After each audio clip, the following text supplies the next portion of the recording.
Hey Juventini, welcome back to the All Juve Cast channel. This is another episode of Juve Today, where I'm going to fill you in on the day in news surrounding Juventus, give my thoughts and opinions, but always look to hear yours. So drop your thoughts in the comment section of the video, and please don't forget to like the video and subscribe to the channel for much more Juve content. And please check out all the great designs from our sponsors, Striped Hearts Apparel, that focus on Juventus and Azzurri merchandise. So check them out. Without further ado, the news. Today marks the anniversary of the tragedy that happened, the stampede at the Piazza San Carlo in Turin, while Juventini were gathered watching the Champions League final in Cardiff. And that was a brutal memory. The match was terrible, but nothing compares to the sadness that fills our hearts with the fallen Juventini. We lost 3 Juventini. 2 of them receive more credit and are part of the plaque, but there is a third that doesn't get mentioned that did fall eventually a couple years later. So we have Erica that we lost, Marissa, who are always credited. And then there's Anthony.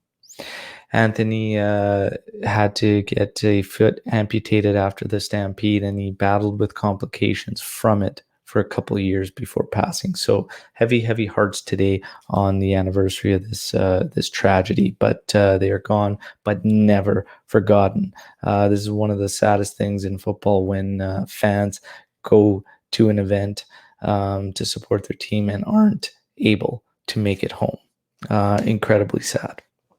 Now, in team news, today obviously was the meeting between Agnelli, Allegri, and Cherubini. Okay, and some of the news coming out of it is that basically it has been locked in.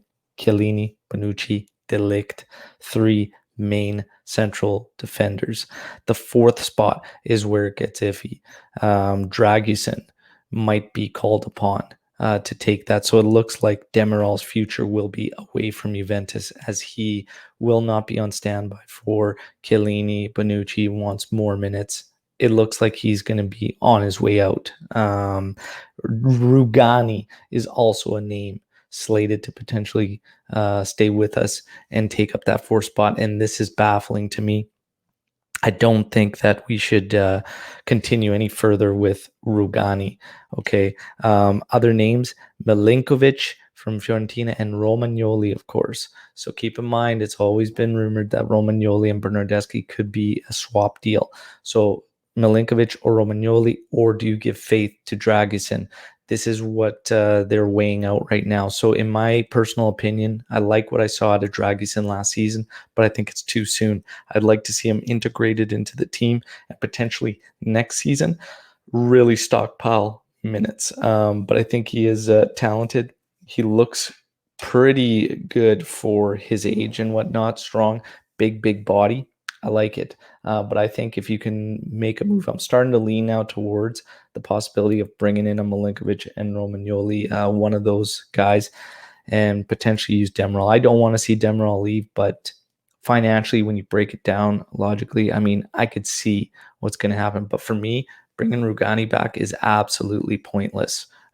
He's shown he's just not up to the cut to make it and whatnot. And I'm fine with these other scenarios.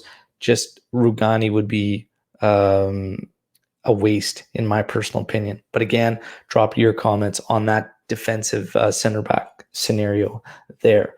Moving on.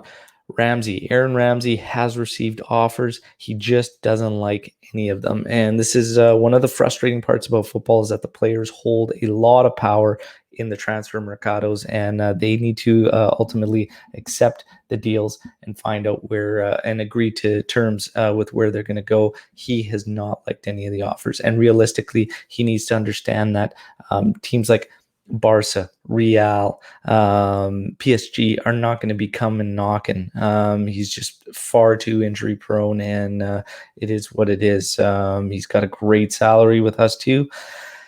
This is one of the things that's bidden Juventus over the past couple of years, are contract extensions and just contracts in general, and just really, really giving away unnecessary amounts of money. So unfortunately, we may be stuck in that particular regard there. Bernardeschi. Bernardeschi wants another chance. So he is being shopped, but the player is adamant about getting another shot. This Bernardeschi must stand for dude has more lives than a cat in English, okay? Because yeah, he's been given multiple chances. So for him to continue and want another chance, it's I get it. Again, he's at a top club, and the options there for him are probably not ones he's happy about. We know that he rejected offers to go abroad, doesn't want to go abroad, wants to remain in Italy, but it's a frustrating scenario nonetheless. But I maybe a Bernardeschi Romagnoli swap. I could see him accepting that, going to Milan, but outside of that, again, these are two guys, Ramsey, Bernardeschi. We may just have to integrate them in, and hopefully Allegri can turn these guys around. But again, not a lot of faith based on what these guys have shown. So, yeah, we'll watch that one.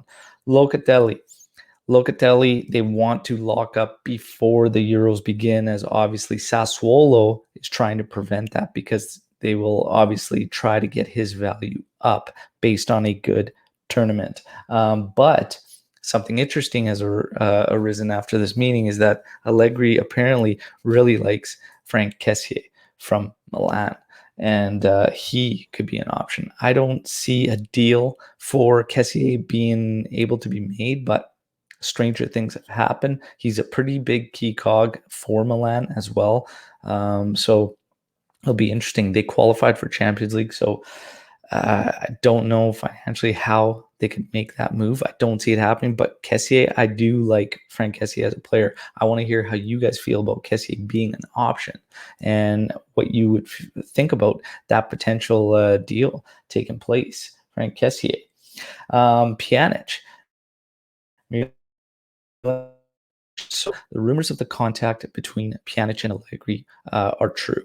Okay, I did reach out, and Allegri's response to Pjanic wasn't negative by any means, and they may be looking at this as an option. So I've spoken quite a bit over the past few days about Pjanic and his regression in play when he was with us and making the move to Barca, not being able to even crack their starting 11 there on a soft Barcelona side than what we're accustomed to.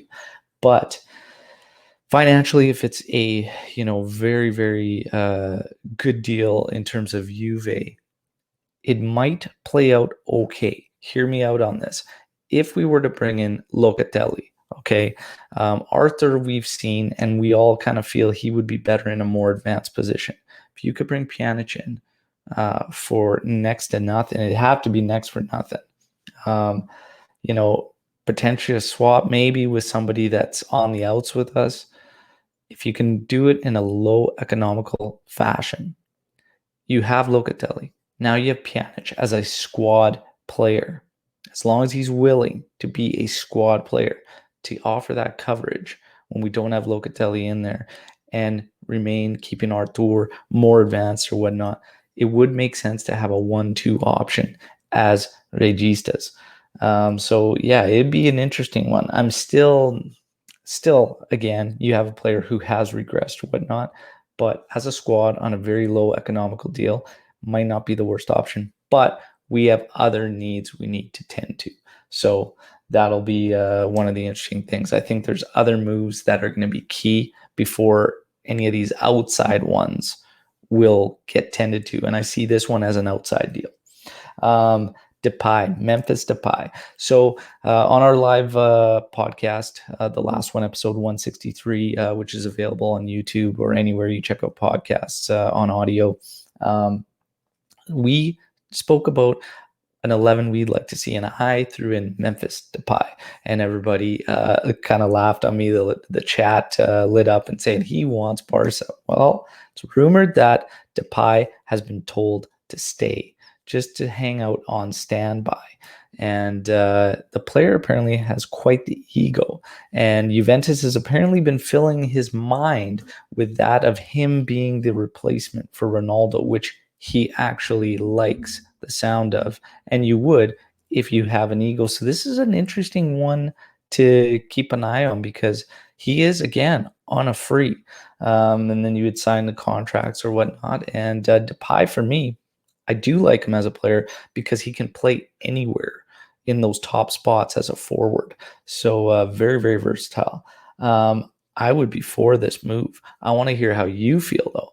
What are your thoughts on Memphis Depay? Would you like to see him in a Juve kit next season? Next up, Florenzi. So Florenzi of Roma could be incorporated in a deal for Wojciech Szczesny, who Roma wants. This is a strange rumor to hear, even Roma linked with Szczesny, because I find it strange that they're going to give up on their goalie, Powell, so quick.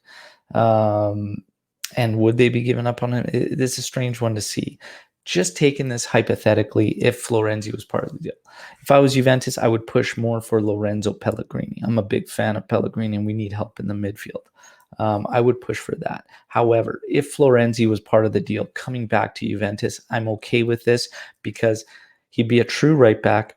It would offer rest breaks for Quadrado and also allow us to push him up the pitch back into his true role. So it would offer us more flexibility, and Danilo could be used to cover up a soft left side. So it wouldn't be the worst by any means. Interesting. Want to hear your thoughts on Florenzi. Would you accept a move for him coming in as part of that deal? Now, getting to the last couple of items or items that have been happening throughout the past couple of days, and it's Barzagli. Andrea Barzagli being rumored to be part of Allegri's staff at Juve. I like this. Barzagli was part of the staff for a short stint there, and he did some great work, and it was not really talked about, the shift at the back that took place once Barzagli stepped in, and he really, really helped the D, and I was impressed. And he obviously didn't continue because he wanted to make more time for his family or whatnot. I think there was a bit of a rift there, even with coaching changes at the time. There was some things going on. But if he comes back, I would be all for it. Loved Barzagli as a player. He was an absolute steal for us when we picked him up, and he proved to be one of the best center backs we've had ever, and was massive during our decade of dominance. So would love to have him in. I want to hear your favorite Andrea Barzagli moment. And myself, as a massive Juventus jersey collector, still have regrets that I never picked up a Barzagli one, but I am currently actively seeking one, and I will get one. Must have a Barzagli kit. But one of my favorite moments from him would have to be the goal he set up against Roma, where he practically took it end to end and then set up Giovinco, who finished it. That was a fantastic goal. But Barzagli was an absolute beast. One of the cleanest tackling defenders, too. Absolutely fantastic. Last and certainly not least, Luciano Moggi. Our sporting director of past, who was incredible, part of building some of the best Juve squads ever. Pulled off the big deal when he sent Zidane to Real Madrid and then brought in Nedved, Thuram, and Buffon in the summer 2001. Absolutely a huge fan of Luciano Moggi. He has come out and said that he would not have signed Cristiano Ronaldo when he was brought to Juventus. And this is an interesting one to hear. Hindsight's 2020 for us, to go back to that deal and whatnot. And I still say I find it hard to believe that even Luciano Moggi wouldn't have, but it's tough given the financial circumstances we were at there and knowing the team needs. And he was always a fantastic team builder. Maybe, just maybe, he wouldn't have. But it's really, really hard to say because we all felt that team was much stronger than what we saw after the fact of signing Cristiano Ronaldo. And again, you're adding the best goal scorer ever. It's tough to say no. It is really, really tough to say no. So we got to take that with a grain of salt. But I know his history speaks for himself, Luciano Moggi, in terms of how he built teams and whatnot. But I find that one still hard to believe.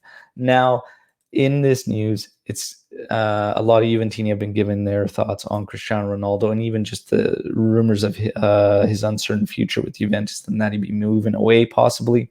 And they're saying that some are saying it'd be better for the team. He's not a team player, whatnot. And when I hear that, I have to stop and think about this. And I actually put it more on our other players on the roster than I do Ronaldo when people attack him saying he's not a team player. For me, what was highlighted is that, again, when we're trying to develop a new spine and move away from certain guys, I feel we haven't done a good job of that. And just because Ronaldo joins in, the rest of our team really showed a weak mentality. Not all of them, but most of them showed a weak mentality where when he's on the pitch, it's like they lose their minds and they're not their own men anymore.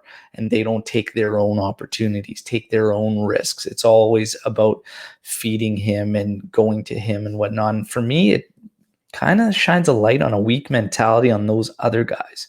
But some of the guys that didn't alter were guys like Chiesa. Like when you watch Chiesa play, he'll take his rips, he'll take his shots, he'll take his 1v1s. And if Ronaldo gives him flack for it after, he takes it.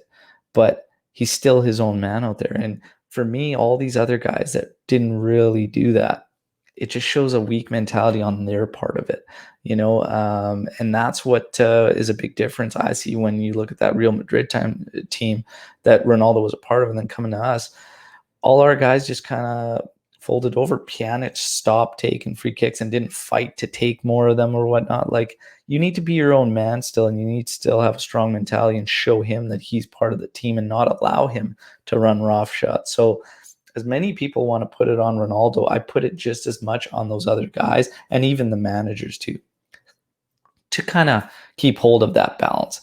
It's just one way of looking at it. It's how I kind of see it. It's just a shame that in general, management, everyone we kind of ruined this Ronaldo era. But Moji's words are interesting. Do you believe him? Do you think Luciano Moggi would have signed Ronaldo? No doubt. Or do you think he would have passed up? It's interesting for the old schoolers that knew how Moggi worked. It's an interesting one to think about. And hindsight for all of you, what do you think now? If you had the chance to go back, would you have signed him or would you not have?